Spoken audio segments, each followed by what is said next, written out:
بخاری میں آتا ہے نبی صلی اللہ علیہ وسلم نے فرمایا تم اللہ سے قیامت کے دن ننگے پاؤں ننگے بدن اور پیدل چل کر بن ختنہ ملو گے، یعنی ختنے نہیں ہوں گے۔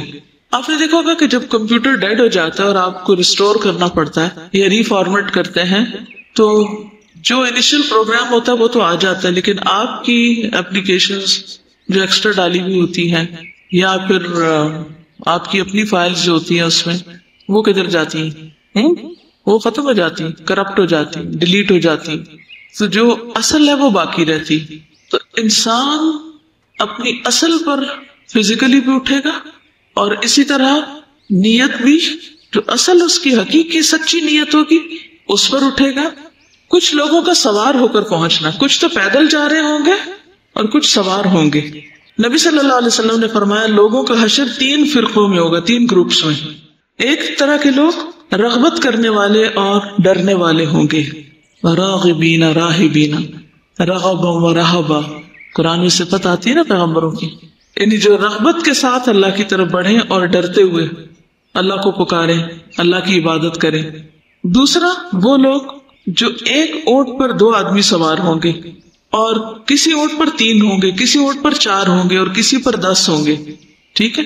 یحشر الناس علی 3 طرائق، 3 طریقوں پر لوگ ہوں گے، راغبین راہبین واسنان علی بیر وثلاثۃ علی بیر واربعۃ علی بیر۔ اور یہ جو راغبین راہبین ہوں گے یہ کچھ ایک پہ ایک، ایک پہ 2، ایک پہ 3۔ اب دنیا میں بھی آپ دیکھیں کچھ لوگوں کے پاس اپنی الگ گاڑی ہوتی ہے، کچھ کے شیئرڈ ہوتی ہے، کوئی پبلک ٹرانسپورٹ پہ ہوتا ہے۔ پھر آگ کا کافروں کو حشر کے میدان میں اکٹھا کرنا، فرمایا لوگوں کا حشر 3 فرقوں میں ہوگا، ایک رغبت کرنے والے ڈرنے والے، دوسرا ایسے لوگوں کا کہ ایک اونٹ پر 2 آدمی سوار ہوں گے، کسی پہ 3، کسی پہ 4، کسی پہ 10، یعنی سوار ہونے والوں کا، اور باقی لوگوں کو آگ جمع کرے گی۔ اہل شرک کا یہ تیسرا فرقہ ہوگا، جب وہ قیلولہ کریں گے تو آگ بھی ان کے ساتھ وہاں ٹھہرے گی، جب وہ رات گزاریں گے تو آگ بھی وہاں ان کے ساتھ ٹھہرے گی، وہ صبح کریں گے تو صبح کے وقت بھی آگ موجود ہوگی، شام کریں گے تو شام کے وقت بھی آگ موجود ہوگی۔ ایک گروہ تو وہ بتایا گیا ہے کہ جو پیغمبر ہیں یا اللہ کے چنے ہوئے لوگ ہیں ان کا تو اسپیشل ٹریٹمنٹ ہوگا، دوسرے وہ جن کو خاص سواریاں مل جائیں گی، اور تیسرے وہ کہ جو جانا نہیں چاہیں گے ادھر تو ان کے ساتھ آگ ہوگی کہ وہ ان کو ادھر لے جائے گی۔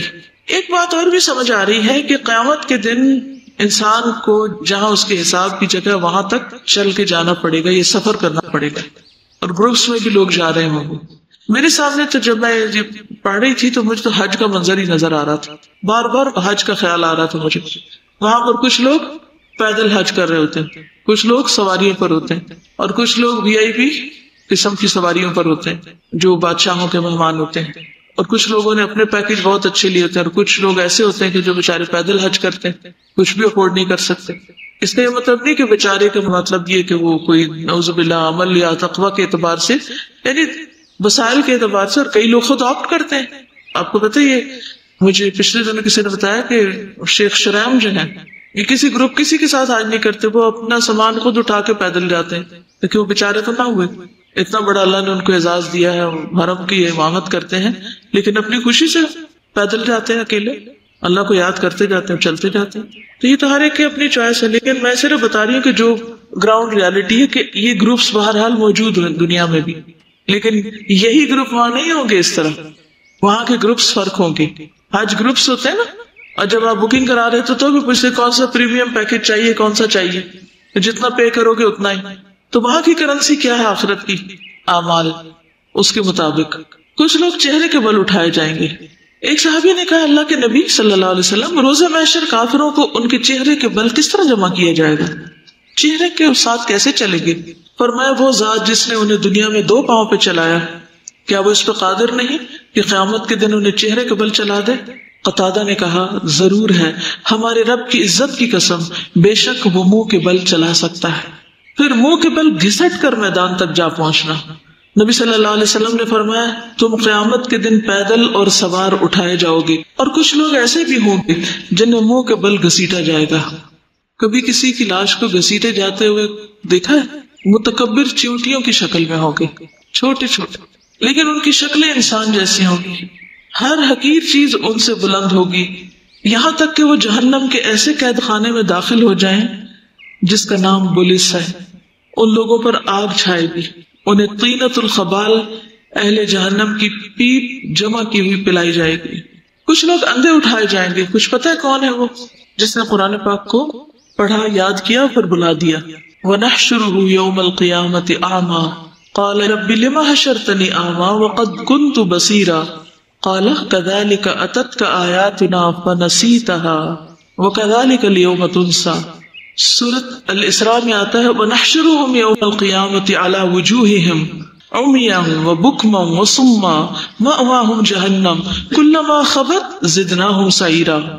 پھر گروہ در گروہ اٹھنا، یوم ينفخ فی الصور فتأتون افواجا، جس دن سور پھونکا جائے گا تو تم فوج در فوج نکل آؤ گے۔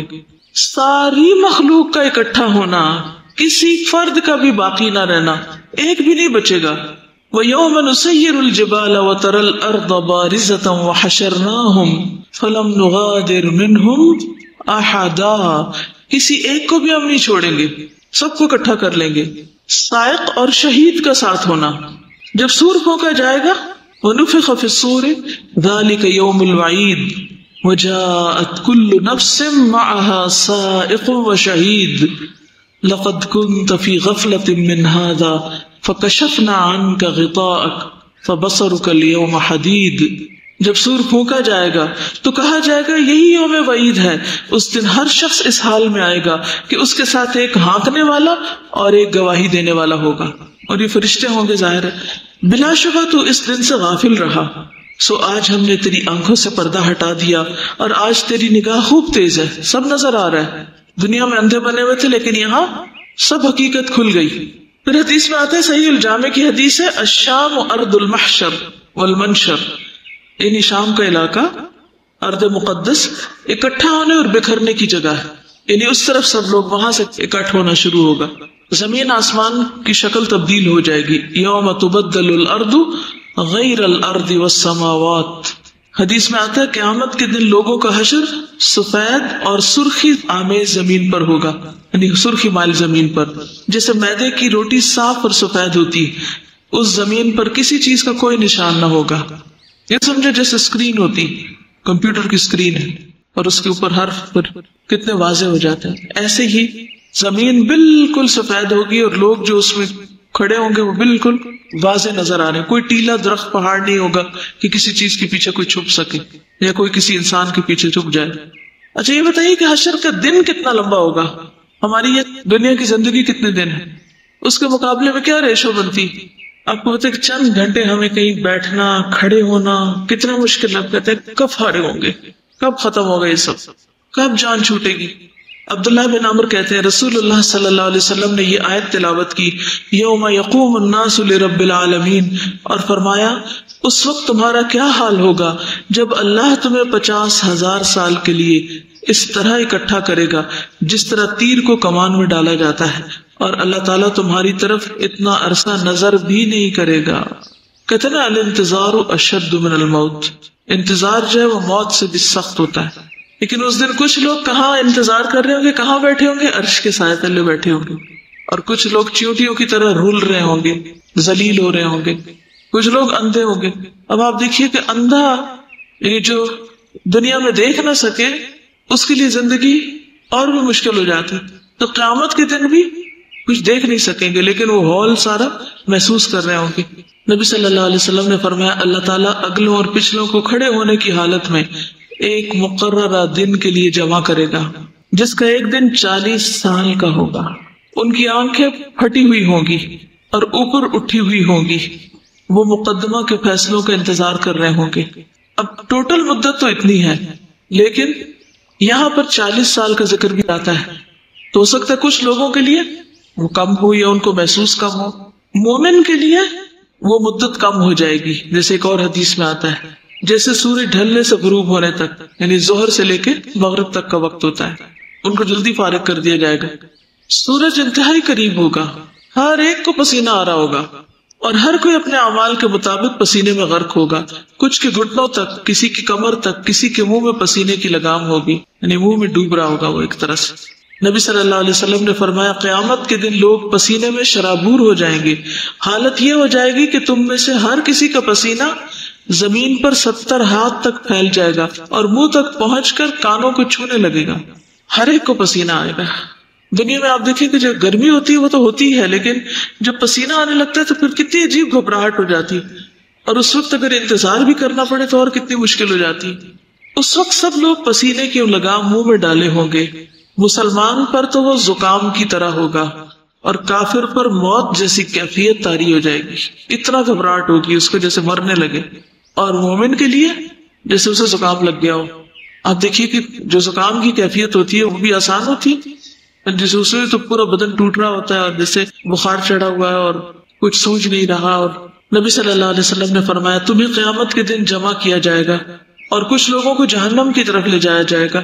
اس وقت میں وہی کہوں گا جو نیک بندے نے کہا ہوگا، میں ان کا حال دیکھتا رہا جب تک میں ان کے درمیان رہا، اور جب آپ نے مجھے فوت کر لیا تو آپ ہی ان پر نگران تھے. بے شک آپ عزیز اور حکیم. جب یہ سب کچھ ہو رہا ہوگا، ایک سارا پسینہ لوگوں کو آ رہا ہوگا، تو صرف پسینہ نہیں ہوگا، مینٹلی بھی کتنے ٹارچر میں ہوں گے. اور میں سوچ رہی ہوں کہ اس وقت کتنی حسرتیں ہوں گی لوگوں کو یاد آ رہا ہوگا کہ میں کاش ایسے نہیں ایسے کر لیتا، کاش اس سے ایسے نہیں ایسے بول لیتا. بڑی باتیں تو چھوڑے، شیطان سے یا اپنا نفس ہم سے اتنے چھوٹے چھوٹے ایسے عمل کروا دیتا ہے، اور آپ کو کبھی کچھ یاد رہ جاتا ہے اور کچھ یاد نہیں بھی رہ جاتا.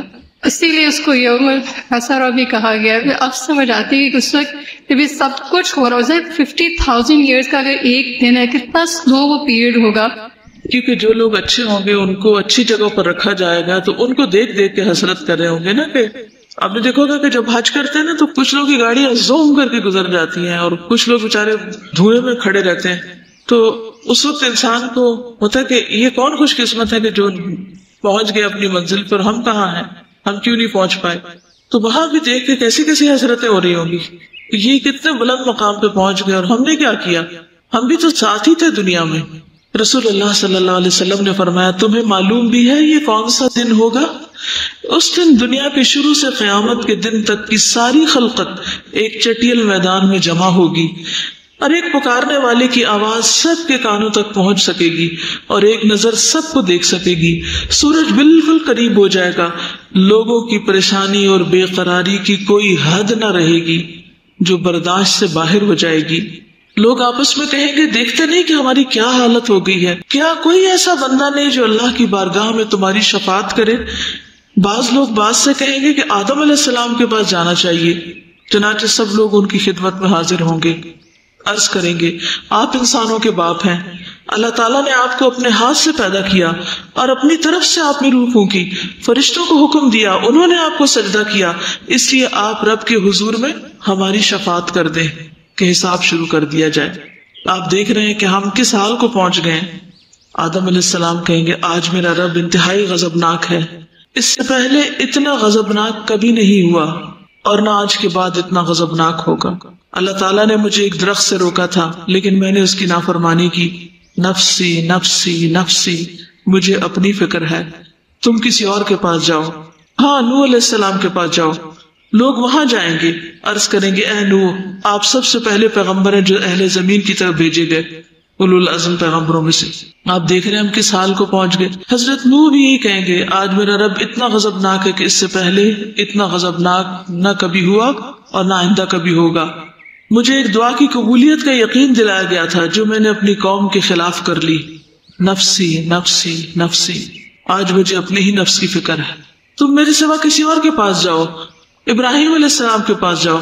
لوگ ان کی خدمت میں حاضر ہوں گے، عرض کریں گے اے ابراہیم آپ اللہ کے نبی اور خلیل ہیں، روح زمین میں منتخب کیے ہوئے ہیں، آپ ہماری شفاعت کیجیے. آپ دیکھ رہے ہیں ہم کس حال کو پہنچ گئے.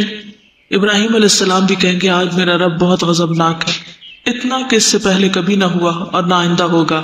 میں نے 3 جھوٹ بولے تھے، نفسی نفسی نفسی، مجھے اپنے نفس کی فکر، میرے سوا کسی اور کے پاس جاؤ.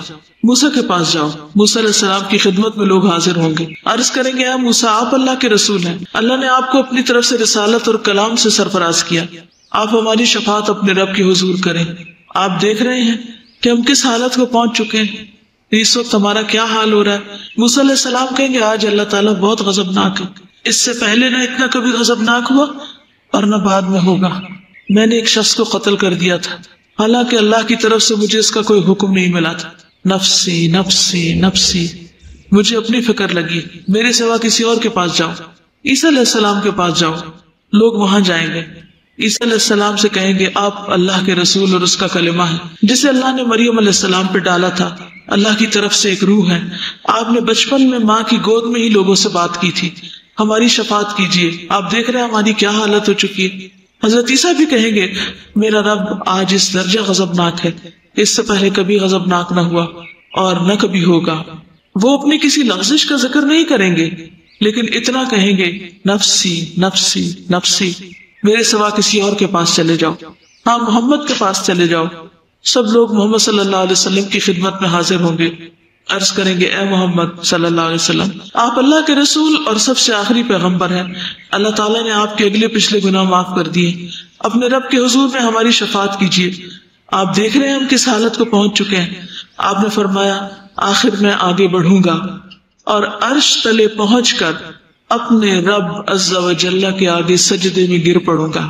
اور پھر اللہ تعالیٰ کے حضور دیر تک تسبیح کریں گے، ذکر کریں گے اور یہ دعا کریں گے کہ اب حساب قائم کر دیا جائے. یہ صحیح بخاری کی روایت ہے. تو جب تک قبروں سے اٹھ کے حساب قائم نہیں ہو جاتا، انتظار کی گھڑیاں، گرمی کا وقت، پسینہ، چاہے قبر میں جنت دکھا بھی دی گئی لیکن اس تک پہنچنا بھی تک مرحلہ ہے. لیکن اصل بات یہ کہ ہم اس دن کو بھول چکے ہیں یا اس کا پورا نقشہ ہمارے سامنے نہیں، اس لیے ہم غفلت میں کھوئے ہوں. اگر بڑے بڑے پیغمبروں کا یہ عالم ہوگا، ہمارا کیا مقام ہے؟ کس زوم میں ہے، کس دھوکے میں ہیں ہم؟ خود ساختہ تصورات ہیں، اپنے بارے میں خوش فہمیاں ہیں کہ ہم بڑے نیک ہیں اور ہم نے تو فلاں فلاں عمل کر لیا اس لیے ہمیں تو اب سیدھا جنت میں بھیج ہی دیا جانا چاہیے. لیکن یہ انتظار گاہ جو ہے اس کا کیا ہوگا؟ اور حال یہ کہ کوئی رشتہ دار نہیں، سب اپنے مسئلے میں پڑے ہوئے ہیں. یوم یفر المرء من اخیہ وامہ وابیہ وصاحبتہ وبنیہ، سب رشتہ دار اپنے اپنے نفسی نفسی، کوئی کسی کو نہیں پوچھ رہا.